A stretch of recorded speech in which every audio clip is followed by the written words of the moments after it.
여러분 안녕하십니까? 6월 20일 주간 구역 성경 공부 공현필 목사입니다. 오늘은 연약한 지체 세우기라는 제목으로 그리스도인의 교회 생활 5번째 시간을 가지도록 하겠습니다. 어떤 신혼부부가 있었습니다. 어느 날 아내와 남편이 감자를 쪄서 먹다가 큰 부부싸움이 났습니다.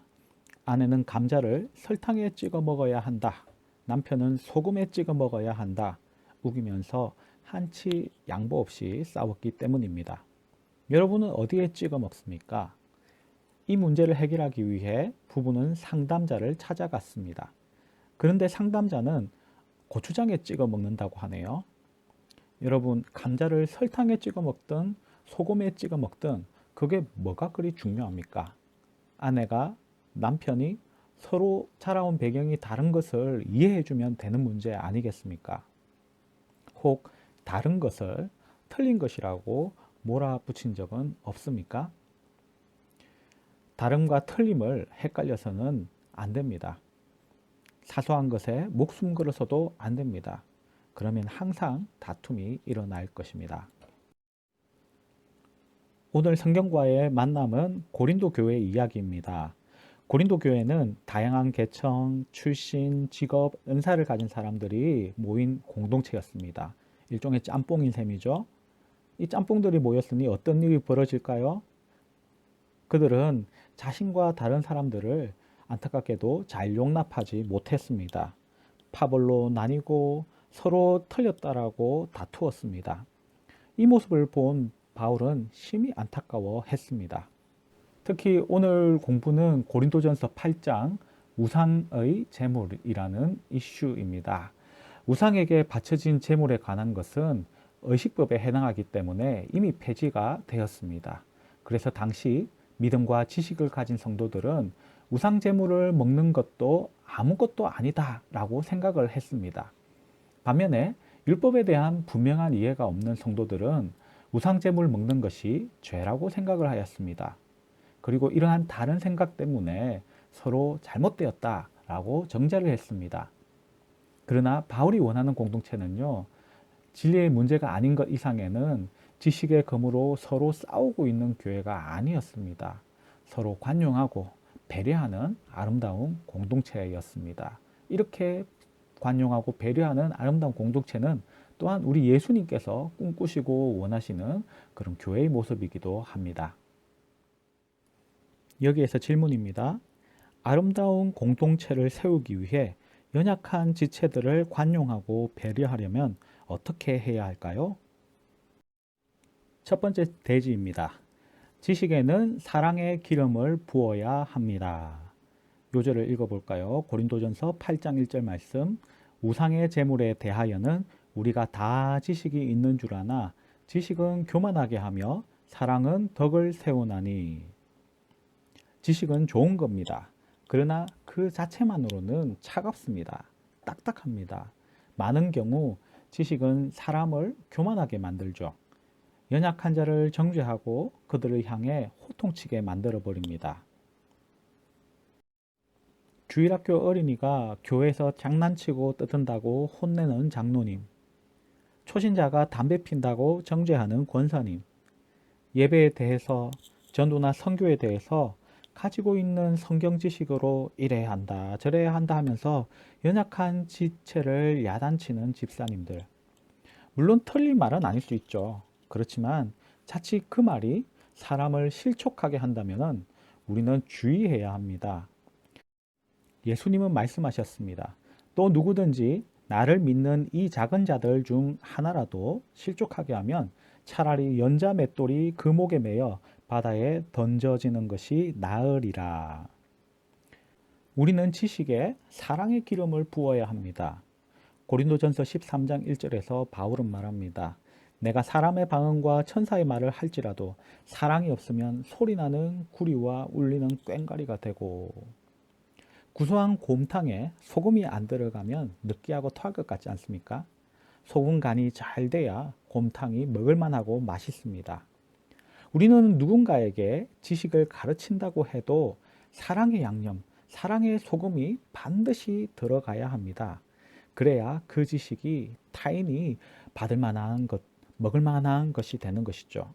그러므로 우리는 지식에 그리스도의 사랑이 녹아 있는지 항상 확인한 후에, 그리고 사랑의 기름을 채운 후에 그 지식을 사용해야 합니다. 그리할 때에 그 지식으로 연약한 지체를 잘 세우고 양육할 수 있는 것입니다. 두 번째 대지입니다. 자유에는 절제의 브레이크를 장착해야 합니다. 고린도전서 8장 9절을 다 같이 읽어볼까요? 그런즉 너희의 자유가 믿음이 약한 자들에게 걸려 넘어지게 하는 것이 되지 않도록 조심하라. 빈수레가 요란하다는 속담이 있죠. 큰 부자는 돈 자랑을 잘 안 합니다. 졸부들이 있는 채 합니다. 여러분, 이재용 삼성 회장 같은 사람들이 서민들 앞에서 돈 자랑할까요? 자랑 안 해도 부자인 것 다 아는데 있는 것 가시할 필요가 없죠. 넉넉하고 충분한 사람은 절제의 미덕을 갖고 있는 것입니다. 우리도 넉넉한 분야가 있습니다. 바로 예수님 안에 있는 자유에 있어서 넉넉합니다. 이 자유는 예수님의 희생에 의해 주어진 것으로 예수님 안에서 무한하게 주어진 자유입니다. 그렇다면 이 넉넉하고 충분한 자유를 우리는 품격 있게 사용해야만 하겠습니다. 아디아포라라는 말 들어보셨습니까? 이것의 원뜻은 대수롭지 않은 것들이라는 뜻입니다. 이것은 성경에서 명령하지도 금하지도 않은 문제들을 가리킵니다. 가령 담배를 한번 생각해 볼까요? 여러분, 성경에서 담배를 금했나요? 아니죠. 성경은 담배의 존재조차도 언급하지 않았습니다. 그럼 담배를 피는 애연가들은 성경에서 금하지 않았으니까 마음대로 피워도 되겠네? 만세를 부르겠죠. 이 담배를 피는 문제는 아디아포라 문제라고 할 수가 있습니다. 즉, 덕에 관한 문제라고 할 수 있는 것이죠. 가령 제가 민망하지만 담배를 핀다고 한번 가정해 봅시다. 이것은 성경에서 직접 금하지 않았기 때문에 죄라고 함부로 판단할 수 없습니다. 그러나 담배는 건강을 해치는 것이고 또 사회적으로도 부정적이죠. 그래서 금연 운동을 펼치고 있습니다. 뿐만 아니라 교회 내에서는 더욱더 흡연에 대해서 부정적인 시선을 가진 분들이 많이 있습니다. 즉, 저에게는 담배를 필 수 있는 자유가 있을지는 모르겠지만은 이것이 많은 이들을 시험에 들게 할 수 있는 득스럽지 못한 행동이 될 수 있기 때문에 절제하는 것이 좋겠죠. 또 가령 제가 큰 재벌이라고 생각해 봅시다. 그래서 경제적으로 수십억짜리 스포츠카를 탈 수 있는 능력이 있고 실제로 그것을 타고 교회에 출석한다고 생각을 해 봅시다. 또 수십억짜리 스위스 시계를 착용하고 설교를 한다고 생각해 봅시다. 돈이 있으니 좋은 차 탈 수 있고 또 돈이 있으니 좋은 시계 착용할 수 있겠죠. 다 이렇게 생각해 주신다면요, 그건 문제가 안 됩니다. 그러나 교회 내에는 경제적으로 어려운 분들도 많이 계십니다. 한 달에 몇십만으로 겨우 생활하시는 분들도 있습니다. 이런 분들이 그런 사치하는 모습을 볼 때에 얼마나 시험에 들겠습니까? 따라서 좋은 것을 쓸 수 있는 자유는 있을지 모르지만은 시험에 드는 분들을 위하여서 절제하는 것이 좋겠죠. 그래서 사도 바울은 고린도전서 10장 23절에서 모든 것이 가하나 모든 것이 유익한 것이 아니요 모든 것이 가하나 모든 것이 덕을 세우는 것은 아니니라고 했습니다. 우리는 자유할 수 있습니다. 그러나 연약한 지체들을 위해서 절제라는 브레이크를 밟을 수 있어야 하는 것입니다. 세 번째 대지입니다. 역지사지, 즉 상대방의 입장이 되어 보기를 실천하십시오. 요절 고린도전서 8장 13절입니다. 그러므로 만일 음식이 내 형제를 실족하게 한다면 나는 영원히 고기를 먹지 아니하여 내 형제를 실족하지 않게 하리라. 여러분, 역지사지라는 말 알고 있으시죠? 상대편의 처지나 입장에서 먼저 생각해보고 이해하라는 뜻입니다. 저 사람이 도무지 이해가 안 돼. 이런 경우 혹시 있지 않습니까? 그런데 상대방의 입장에서 문제를 보면은 그 사람이 이해될 수도 있습니다.